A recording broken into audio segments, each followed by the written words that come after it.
Good morning, everybody. It is I, PubJeezy. I don't know. Was that right? I feel like I'm supposed to say, what's cracking my packs? It's me, PubJeezy. I don't know. Do I have a way of I don't know if I have a way of starting these. Disaster videos. Disaster. I don't know what I'm doing.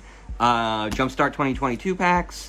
Got my list of Jumpstart 2022 hits. Organized by value with decks listed, so I don't have to crack open the ones that don't have hits. I just about finished my last box. These are the last two from the previous box. Here is the next box. Yes, I have a scalpel for box openings. I mean, and also for like other scalpel things. Who doesn't have a scalpel?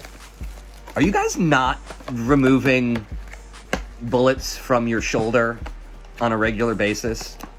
I don't know. I am on it like constantly. And it's just like, yeah, you can do it with a kitchen knife, but it's just easier to have the scalpel, you know? So yeah, what am I doing? I do 5 packs.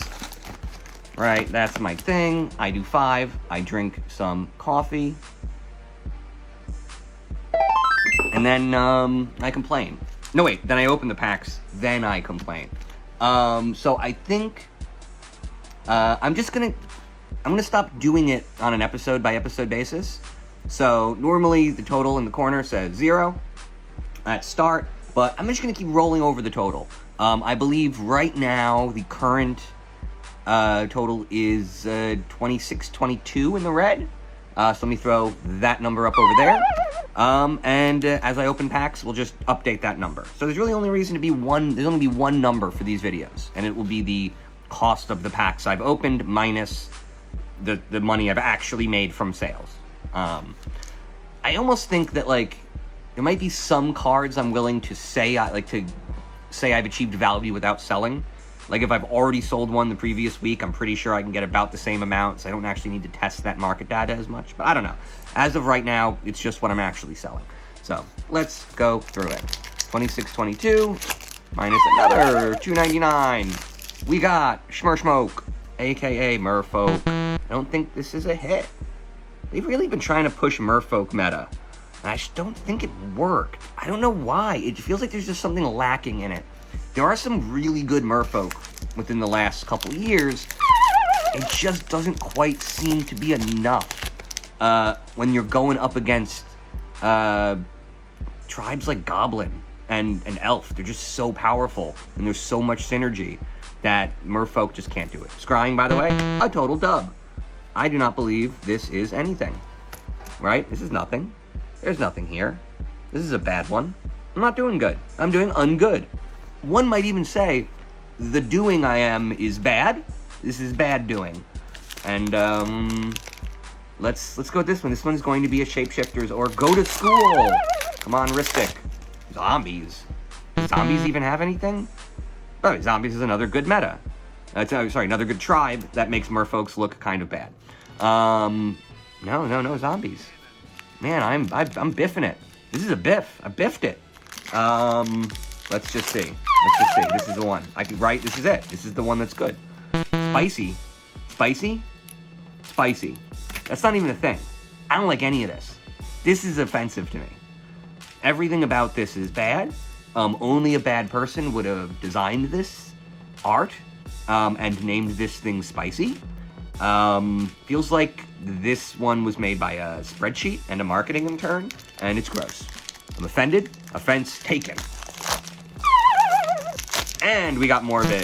There you go. I got nothing. This was just a huge botch. Just nothing.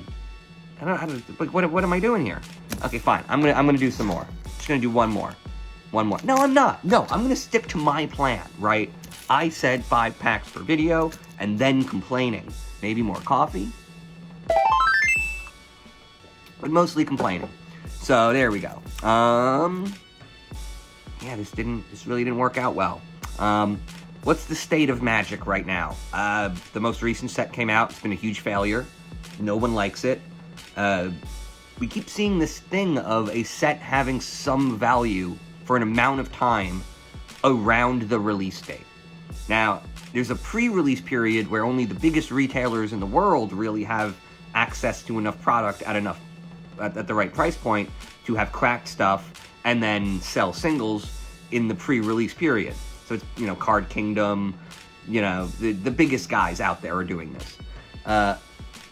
But then there'd be some period of time after release where the set still had value, and then it would start to trend down. Now, every set is trending down before it's even released, and they've already started dumping the Murders at Karlov Mansion set booster or play. I don't even know what the fuck it is. I'm not interested. Why would I be interested in a crappy, fake, terrible booster pack? But whatever. But the idea being, they're already dropping it in value. Like, they're already doing Amazon dumps.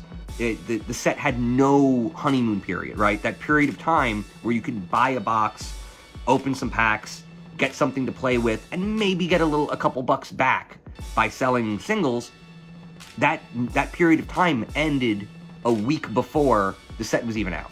So there's just nothing for anybody who's just casually in the hobby. And without casual players, there's no one for the whales to interact with in a positive way. Like, a bunch of whales sitting around talking about whale shit isn't why whales are whales.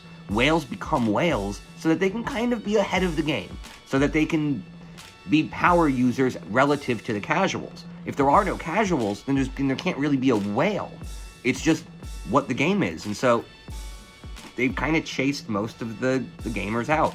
The thing I describe is that power creep broke this game, and it would actually take a 2 to 4 year strategy of only good releases, no more bad releases, for the game to come back. Now, they can't actually do that because of the quarterly earnings report kind of bullshit, where everybody is just trying to create short-term gains for shareholders, and it just turns out that nothing you can do for the shareholders will also work for the players. And you can kind of monetize that inefficiency for a while, but eventually, when all the retailers stop buying the product because fans stop going into their stores and paying for it, then the hobby kind of crashes. And it's happened before, and it will happen again. It's just very weird for people to not have a longer perspective. This game's been out for almost, 30 years now?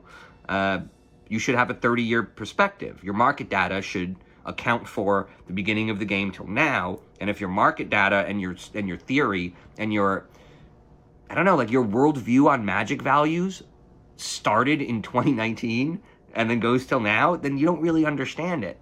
And that's the only pricing I'm supposed to talk about on the internet. Nobody wants us to acknowledge the fact that there was a massive inorganic price inflation, clearly that was accomplished by dumping a bunch of capital into the market in a very directed way through brokered sales, self-dealing, and, performative commerce.